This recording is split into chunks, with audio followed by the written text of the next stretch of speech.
In this video, I'm briefly going to show how you can blend together multiple textures for this here terrain using Vertex Colors and the new Maya ShaderFX in Maya 2015, and I believe it was in 2014 LT version as well. So in a moment I'm going to paint some Vertex Colors here, but I'll start with setting up the shader. So right click the mesh, go new material, and you should have a ShaderFX shader node here at the top. If not, check that the plugin is loaded in the plugin manager. So if I click that, I get a new ShaderFX shader 2. I'll rename that to Terrain Blending Shader, and you can already see that I've got some new specular going on here on my surface. But I'll just go ahead and click this Open ShaderFX button, and it opens the new ShaderFX editor.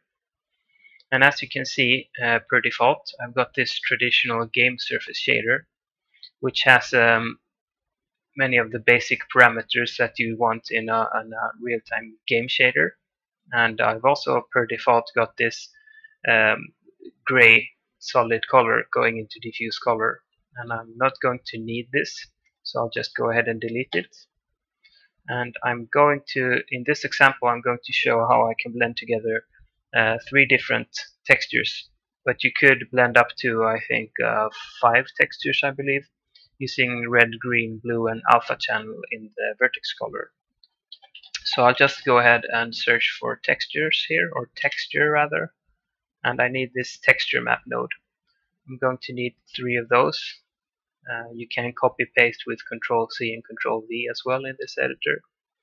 And I'll just place them neatly here. I'm going to blend these together. And to blend them together, you want to use a Lerp node, which stands for Linear Interpolate. So Interpolate, there you go. I need 2 of those. So I'll Ctrl-C, Ctrl-V. You can see I can copy paste. I'm also going to need a node called Vertex Color. There, search for Vertex. There you go. And the linear interpolate, if you're not familiar with it, takes 3 inputs. The first 2 will be the 2 colors or textures in my case that you want to blend together. And the third one will control how these blend together. So I'll set up the color from the first texture in the first value here, the color from the second texture in the second value, and then I'll use the red channel from Vertex Colors to blend these 2 together. Then I'll take the results from this Lerp, plug it into the first value here in the second Lerp, and the third texture's output color is going to go into the second value of the second Lerp. I'll use the green Vertex Color output into the mix value here, and then I'll take the results from this and plug into diffuse color. There we go. So we're nearing the point where we are ready to see this blending going on in the viewport, but we're not quite there yet, and I'll show you what else you need to do. So right now I've got an all black surface with specular, since I've not loaded any textures here yet, but I will need a vertex color set on this polygon object for the vertex color to work, obviously. So in the polygon set, in the color menu, I'll just tear that off, put it over here. I'll open the color set editor just to show you that I've not got any color set here. And I could go new here or just use the apply color command, which pretty much fills with this here color. And I don't think I can set a name here, so let's just go apply color. I don't think this editor updates, so I'll need to uncheck and select it again. And there you go. Got a new color set. It's a red, green, blue alpha channel, and it's called color set 1. I'll go ahead and rename that. You don't have to, but I just want to show you that you can do that. There you go. And one thing you need to remember to do is in this vertex color node, if I select it, you can see that I get context sensitive options out here in the attribute editor as always. But for the vertex color node, I need to type in the exact name of my vertex color set in here, the color set name. So I'll type splat in there. There we go. Should work now, but we need to load some textures. So I've got 3 example textures that I took off CG Textures. So I'll go ahead and load some grass texture in the first one. And you can already see that I've got some grass texture going on. I'll select the second one, and I've got some dirt or grass dead. I'll load in there. And then I'll select this rock texture for my third texture. There we go. If I minimize that for now, I want to start painting, since it should be functioning properly now. So in the color menu, paint Vertex Color tool, you get the Maya Artisan tool. And this is not unchecked by default, so I just want to show you. You probably got this show wireframe per default, and it's not working properly. Maybe I didn't select my mesh. Yep, there we go. This is probably what you have if you have not worked with this tool before. And I like to uncheck the show wireframe, since that obstructs my view of the results. So uncheck that if you don't like it. Should just be a matter of painting with red and green now, since we connected the red output from the Vertex Color node and the green output from the Vertex Color node. So if I select red, and you can choose whatever brush profile you want, the brush size and whatnot, but I should be able to paint now.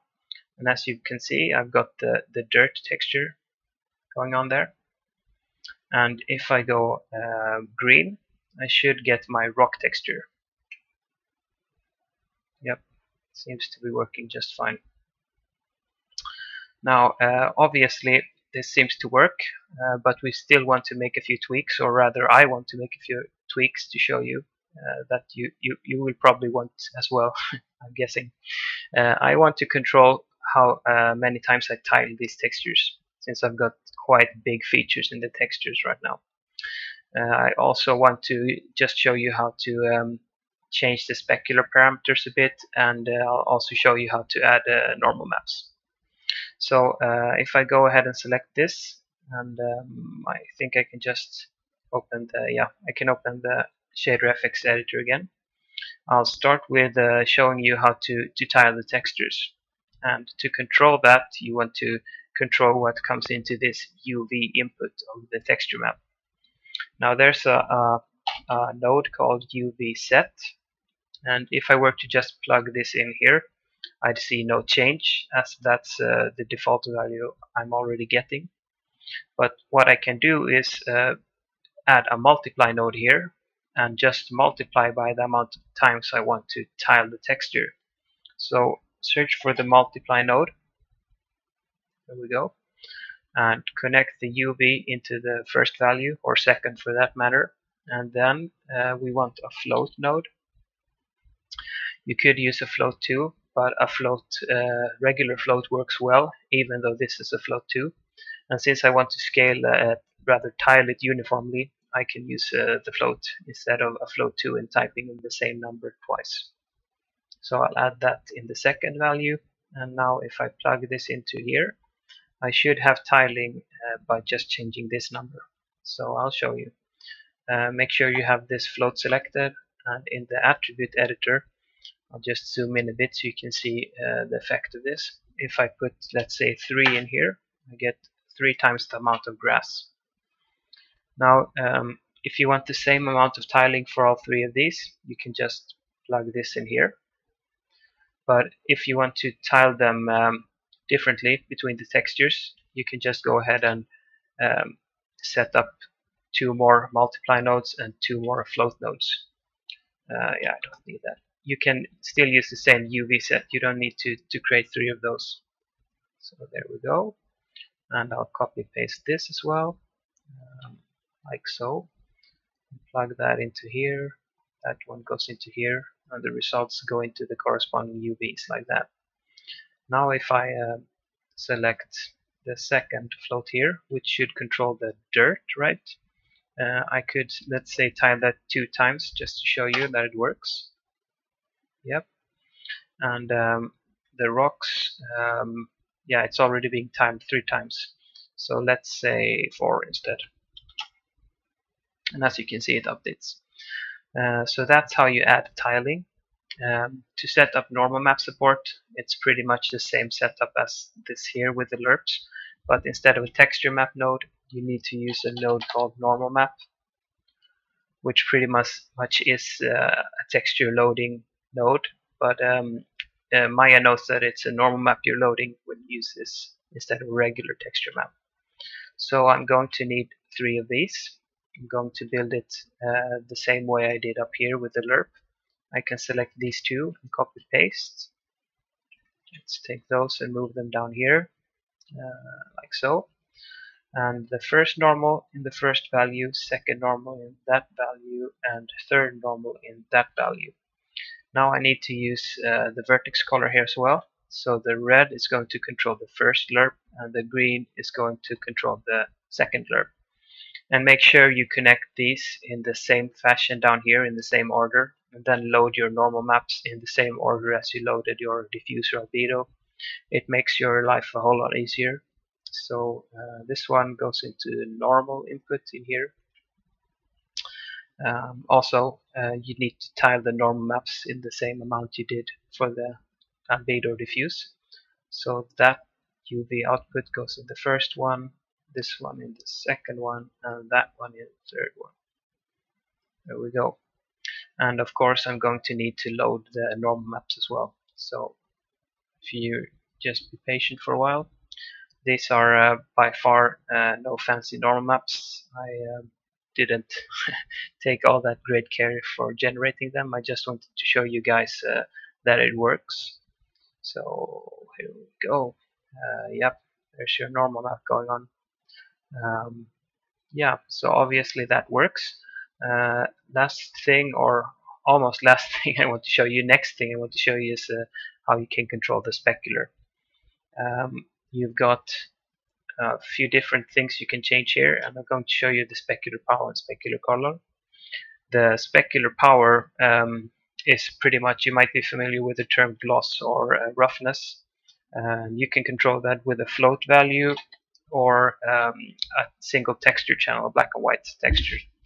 So this float in specular power, and the lower value you have, the wider the specular is going to be, as you can see.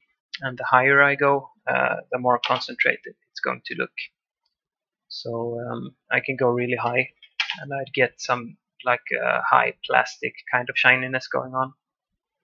But I won't be needing that sharp of a specular highlight, so I'll switch that down to 5. And the specular color input is basically your specular color or RGB value. Or I think you could use a float if you wanted to. A float 3 could represent your RGB, or you can use a color value as well.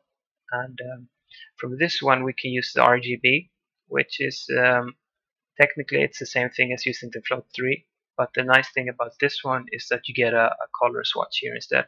So you can easily tint it and pick from this color wheel instead.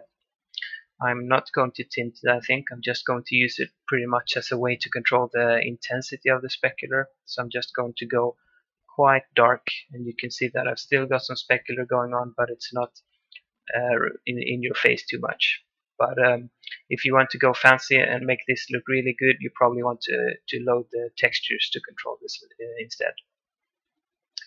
So last thing I'm going to show you, a nice thing about ShaderFX is that the Maya default lights, or rather these lights, they work right out of the box. So if I go directional light, and I'll move this to the side, and then under lighting here, if you check this option, use all lights, you should see that your light affects your terrain.